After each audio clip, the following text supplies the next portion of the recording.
बच्चों नमस्कार। सूर्य लेक्चर में आप लोगों का स्वागत है। बच्चों आज हम आपको क्लास 10 हिंदी का सबसे महत्वपूर्ण निबंध को बताने वाला हूं, क्योंकि सब आपको पता है कि आपका कल पेपर है। आज 23 तारीख है, कल 24 तारीख है बच्चों, और कल आपको सुबह में पेपर देने जाना है। तो आपके पास लमसम एक दिन का समय बचा हुआ है।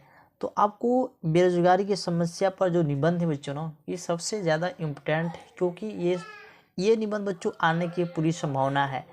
मैं आपको इस चैनल पे 5 निबंध को बताए हुए हैं। अगर आप लोग उस वीडियो के नहीं देखे हैं, जाकर आज ही आपको देखना है, क्योंकि आपके पास बस आज ही समय बचा हुआ है। कल से आपको 8:30 बजे सेंटर पे पहुंच जाना है। ठीक, तो बेरोजगारी की समस्या बच्चों, इस पर बच्चों हम निबंध लिखने के लिए बताएंगे कैसे लिखा जाता है। ठीक ना, इसमें किस किस बातों को हमको ध्यान देना होता है। चलो बच्चों हम स्टार्ट करते हैं। सबसे पहले आप लिखेंगे बोर्ड की कॉपी पे रूपरेखा। रूपरेखा में बच्चों क्या लिखना है, जैसे बेरोजगारी की समस्या है, ठीक ना, इसका कौन कौन सा मुख्य हेडिंग है। जैसे सबसे पहले आप लिखेंगे प्रस्तावना। बेरोजगारी का अर्थ क्या है, बेरोजगारी एक प्रमुख समस्या, बेरोजगारी के कारण, बेरोजगारी का समाधान, उपसहार। ठीक, आपको रूपरेखा में इतना लिखना है। उसके बाद सबसे पहले आप पहला हेडिंग डालेंगे प्रस्तावना। क्या लिखेंगे बच्चों, प्रस्तावना। ब्लैक पेन से डालेंगे हेडिंग। आपको बोर्ड की कॉपी में इसी तरह से बच्चों लिखना है। तो आपको लिखेंगे प्रस्तावना। ठीक, इसमें बच्चों हमको लिखना है बेरोजगारी एक समस्या हमारे देश की प्रमुख समस्या है। आजकल पढ़े लिखे युवक भी बेरोजगारी के कारण परेशान हैं। लोगों ने अपने परंपरागत जातीय व्यवस्था छोड़ दिए हैं। आपको पता है बच्चों कि फिलहाल एक के रेलवे की वैकेंसी आई है, ग्रुप डी वाला, उसमें सोच लीजिए 2 करोड़ से ज़्यादा फॉर्म भरा हुआ है, क्योंकि वैकेंसी है 32,000। सोच लीजिए कितना देश में हमारे बेरोजगारी बच्चों बैठे हुए हैं। ठीक, अब वो प्रस्तावना में बच्चों इतना लिखना है। उसके बाद दूसरा हेड डालेंगे बेरोजगारी की समस्या। बेरोजगारी की समस्या, इसमें क्या लिखेंगे बच्चों, बेरोजगारी ऐसी स्थिति को कहते हैं जबकि कोई युवक तथा काम करने के लिए इच्छुक व्यक्ति जीविका चलाने हेतु न्यूनतम मजदूरी की दरों पर कार्य मांगता हो, फिर भी वह काम न मिल रहा हो। बालक, वृद्धि, रोगी, अक्षम व्यक्तियों को बेरोजगारी की श्रेणी में नहीं रखा गया है। आपको बेरोजगारी की समस्या बच्चों आपको इतना लिखना है। अगर आपको इनके बारे में आपको पता है, जानकारी है, तो अपने हिसाब से इसको लिख सकते हैं। ये नहीं कि जो हम लिखे हैं आप इसी को लिखें, नहीं, आपको इसके बारे में आपका नॉलेज है, बुद्धि है, तो अपने हिसाब से इसको बना सकते हैं। लेकिन आपको जो हेडिंग डालें, इस हेडिंग को आपको याद रहना चाहिए। ठीक, ये तो हो गया। अब चलते हैं तीसरा बच्चों है हमारा बेरोजगारी एक प्रमुख समस्या। बेरोजगारी एक बच्चों प्रमुख समस्या, इसको पहले हम देख लेते हैं। सबसे पहले बच्चों इसमें हम लिखेंगे भारत की एक आर्थिक समस्याओं में बेरोजगारी एक प्रमुख समस्या है। ठीक ना, समस्या है। यह एक ऐसी घातक समस्या है जिसके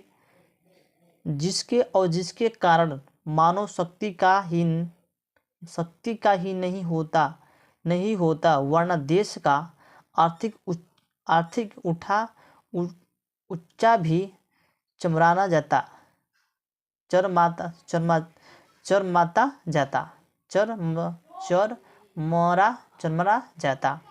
बेरोजगारी के कारण अनेक समस्याओं का जन्म होता है। आपको क्या लिखना है, बेरोजगारी एक प्रमुख समस्या में आपको इतना बच्चों हमको लिखना है। ठीक, ये तीसरा हेडिंग है ना। चलिए बच्चों आप चलते हैं चौथा हेडिंग दिए है बाबू, बेरोजगारी के कारण। किस किस कारण बच्चों बेरोजगारी हमारे देश में आए हुए हैं, इनके बारे में बच्चों हम जानने की लिखने की कोशिश करते हैं। सबसे पहले इसमें लिखेंगे बेरोजगारी एक कुछ प्रमुख कारण निम्नलिखित हैं। जैसे पहला, जनसंख्या में वृद्धि होना। दूसरी, 2 पूर्ण शिक्षा प्रणाली। तीसरी, कुटीर उद्योगों की और ध्यान न देना। कुटीर उद्योगों की और ध्यान न देना।